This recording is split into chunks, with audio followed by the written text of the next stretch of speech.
I think our personalities do change slightly, but more than language, there's something much bigger that affects our personality. Good morning here from the UK. My name is Eric and I am absolutely freezing. It is January 22nd, 2025, and I'm recording this episode from my warm and comfortable home office. It's a place that I definitely do not take for granted. Now, today we have a fascinating topic that I have asked and answered many times.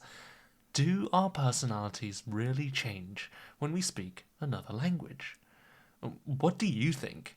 How do you feel when you speak other languages, and do you feel different when you speak English? How are you different? I often hear from my Japanese students that they feel more open and free when speaking English. They can be more honest about their personal opinions and things like that. But interestingly, when I speak Japanese, I don't feel less free or open. To be honest, I feel mostly the same as English. Well, except that in Japanese, I often can't express myself so eloquently or so beautifully, and I get more frustrated at myself because sometimes I speak like a teenager who's never read a book before in his life. なんかさ、これっていうか、まあいいか。After the conversation, I often think, Eric, you really need to stop playing video games and hit the books. Anyway, sorry for going off track. Back to the question. Do our personalities change when we speak another language? Now, of course, I think everybody has felt this before. When you speak another language, you feel much more shy and less confident. And if you think about it, that's really natural, right? We don't have so much experience, we need more time to think, so it's no surprise that you're gonna be shy and less confident. But this is something that happens to everyone. It's not really something so individual like personality. So I would argue that I think our personalities do change slightly, but more than language, I think there's something much bigger that affects our personality, and that is the person that we're speaking to. Now, I want you to quickly think about your different groups of friends.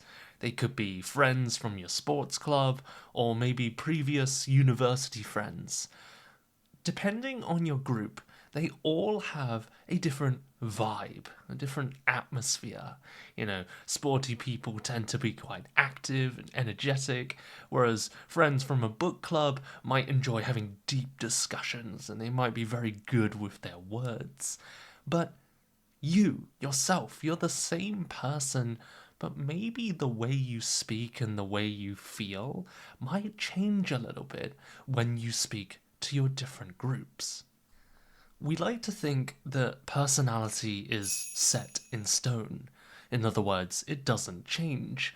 But after majoring in psychology at university, I've learned that personality is a lot more changeable than many people realize. And very often, humans are complex. There are different layers to people.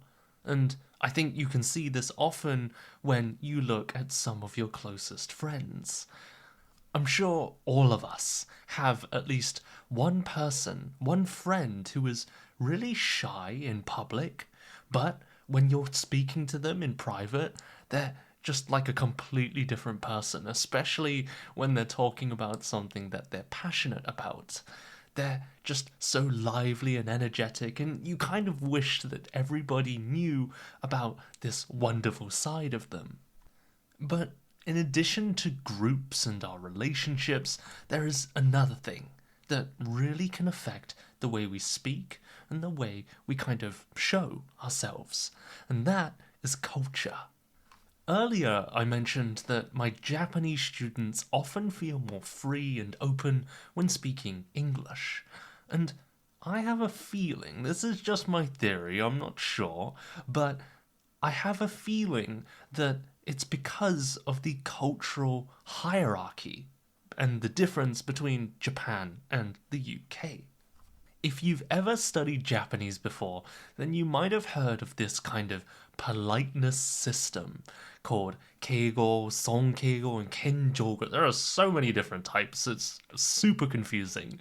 But in a nutshell, it's just different types of language for different levels of politeness, and Japanese native speakers are expected to be able to use this at work or even outside of work at these parties called nomikai, where they often, hang out with co-workers. And I often hear that Japanese people always feel like they're walking on eggshells. Walking on eggshells meaning they need to be super careful with what they say and what they do.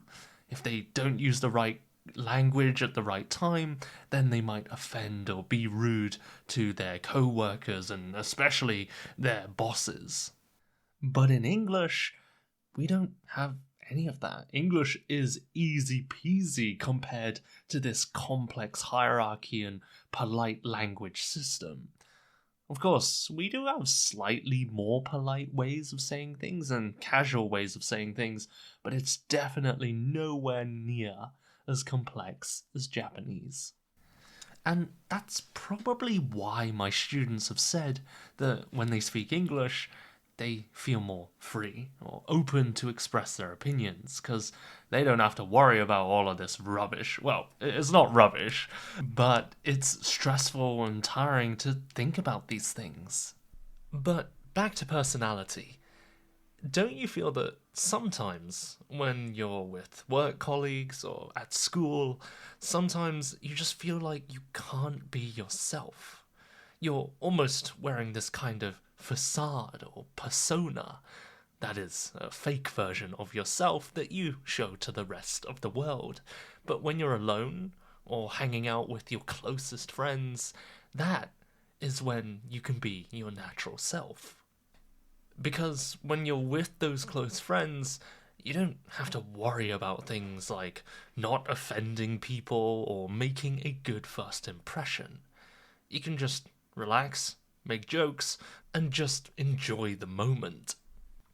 And that's why I think that, yes, the language barrier and your current language ability, that can affect the way you speak and communicate, especially when you're a beginner, but as you get better, closer to the intermediate or advanced levels, and you become a bit more fluent, that is when the situation starts to affect you more.